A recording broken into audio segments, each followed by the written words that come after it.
Les gens de Baseball Québec étaient présents à Québec justement pour lancer les activités de la saison estivale 2011. En plus des gens de Baseball Québec, nous retrouvions Baseball Canada, les Blue Jays de Toronto, également les Capitals de Québec.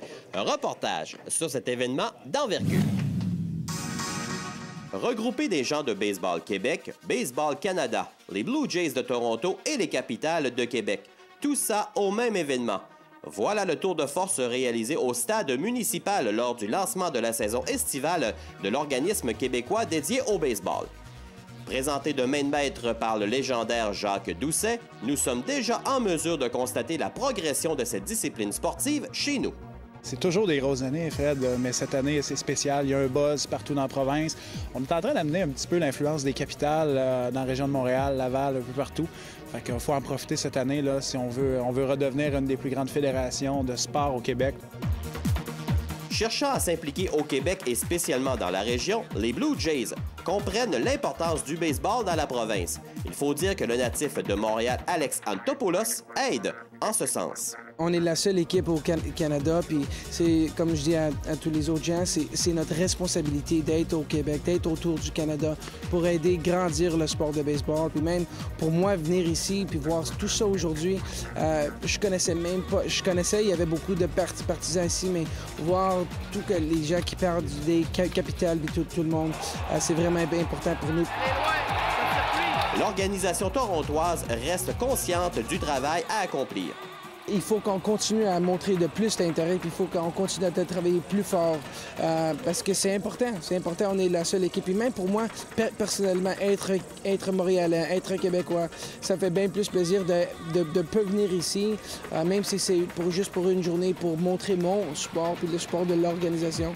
On veut être l'équipe du Canada. Puis si on veut être l'équipe du Canada, il faut qu'on va à chaque ville, il faut qu'on va à chaque province.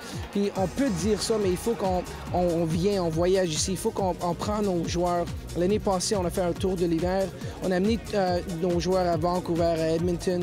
Puis on va faire ça encore cet hiver, puis on va venir à l'Est. Puis on veut venir au Québec. Boudé pendant quelques années, le baseball revoit de beaux partenaires financiers revenir au bercail. Il faut attirer des partenaires financiers, puis dans le monde de la fédération, pas du baseball professionnel, pas du hockey professionnel, des fois c'est difficile. Mais maintenant, avec, comme je dis, ce petit buzz-là qu'on a, il y a des partenaires qui ont décidé d'embarquer. On a le groupe Verdure qui a embarqué, on a New York Cap qui a embarqué aussi. Puis là, on vient juste d'annoncer Tim Hortons. C'est quelque chose de gros. Ils vont s'occuper des jeunes. Puis ça commence par la base. On va avoir des équipes à nos niveaux d'excellence. Bien, ça prend des petits mousses qui sont sur le terrain, qui savent pas trop quoi faire, mais qui sont encadrés. Puis après, on va avoir des bons résultats dans quelques années. Nouvelle promotion gracieuseté de Tim Hortons, le défi Rally Cap. Explication? Le baseball est très traditionnel, mais au niveau des 4 à 7 ans, on a décidé de changer la manière de faire. C'est impossible de penser qu'un jeune de 4 ans peut tourner un double jeu ou attraper un fly ball à 100 pieds dans les airs. Fait qu'on a tout changé ça. On a appelé ça le Rally Cap parce que c'est des petits ateliers. Des ateliers où les jeunes vont apprendre à courir, vont apprendre à lancer la balle, à frapper, mais pas en situation de match. Donc, on n'a plus de jeunes de 4 à 7 ans qui sont dans le champ à gauche, à jouer dans le gazon ou à l'arrêt-court à jouer dans le sable. C'est fini ce temps-là. Autre activité des plus intéressantes, un camp s'adressant aux jeunes offert par des anciens Jays. Ça va être 3 Jays, Denis Boucher, Candy Maldonado va être ici aussi, et aussi Dwayne Ward aussi. Puis c'est sûr que pour les écoles de baseball, avoir des anciens joueurs pour être ici ou enseigner les jeunes. Par ailleurs, autre nouveauté, la présence du temple de la renommée du baseball québécois RDS. Nous devons le tout à la Bible de ce sport à Québec. C'est Daniel Papillon, notre spécialiste de l'histoire du baseball, qui, travaillait sur différents dossiers, puis est tombé sur le temple de la renommée du baseball québécois, sur le site Internet d'RDS. Puis, lui, dans sa vision des choses, se disait la seule place où est-ce que le temple peut s'établir réellement, c'est au stade municipal. 2 ans de discussion permettront aux amateurs d'apprécier nos bâtisseurs de ce merveilleux sport. L'ouverture officielle aura lieu le 9 juillet. Le 9 juillet, le mur va être dévoilé. On va inviter les intronisés. Il y a 54 personnes qui sont déjà membres du Temple de la Renommée.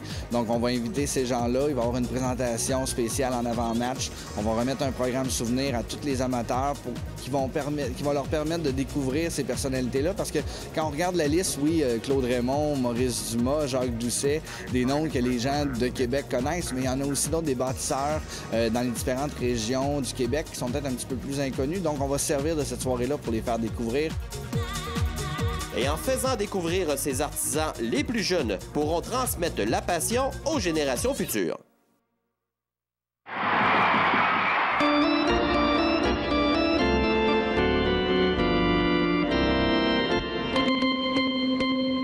Le baseball à Québec possède une riche tradition, ça, on le sait tous. Au cours de l'été, pour MaximumSport.tv édition capitale de Québec, nous aurons l'occasion de vous offrir 15 chroniques historiques, gracieuseté de notre spécialiste, Daniel Papillon. La première, évidemment, le stade municipal. Ça a commencé à Trois-Rivières, assez curieusement, l'histoire de notre stade à Québec. Parce que c'est M. Duplessis qui est allé au baseball de la Ligue provinciale à Trois-Rivières. M. Duplessis, qui est originaire... Oui, mais Maurice Duplessis, premier ministre à l'époque, mais qui est originaire aussi de Trois-Rivières et député de ce coin-là, et grand amateur de baseball. Il va au baseball à Trois-Rivières, il n'aime pas ce qu'il voit au stade municipal de Trois-Rivières.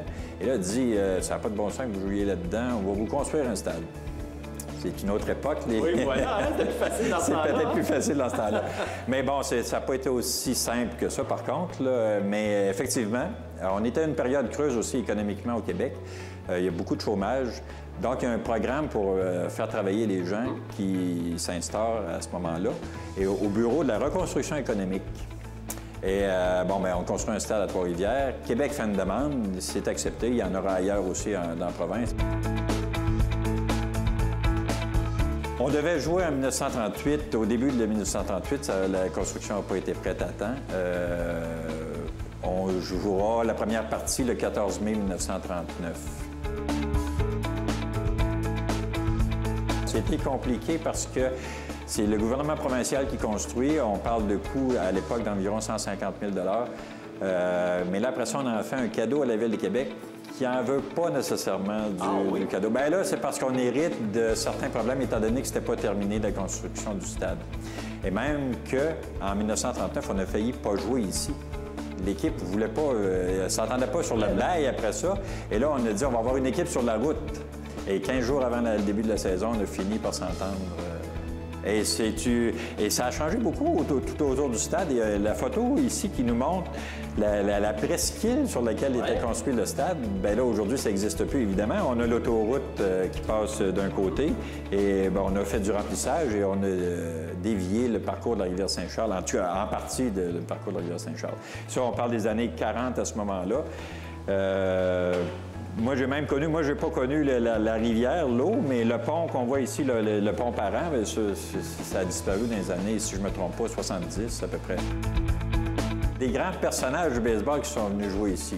On en reparlera, mais des Hank Aaron là, qui sont venus jouer. Bon, on parle d'une partie. Satchel Paige, là, dans l'histoire du baseball, c'est des grands noms. Mais il y a eu d'autres équipes aussi. Là, sur ce panneau-là, on voit les Royaux de Montréal. Mais ça, c'est des Ligues de Noirs. C'est des matchs de Ligue de Noirs. Des Negro Leagues, ben oui. Des matchs officiels dans une tournée. Pour avoir parlé à certains joueurs qui ont joué dans les années 40, 50, quand ils reviennent là, en 2000, ils reconnaissent très bien leur stade.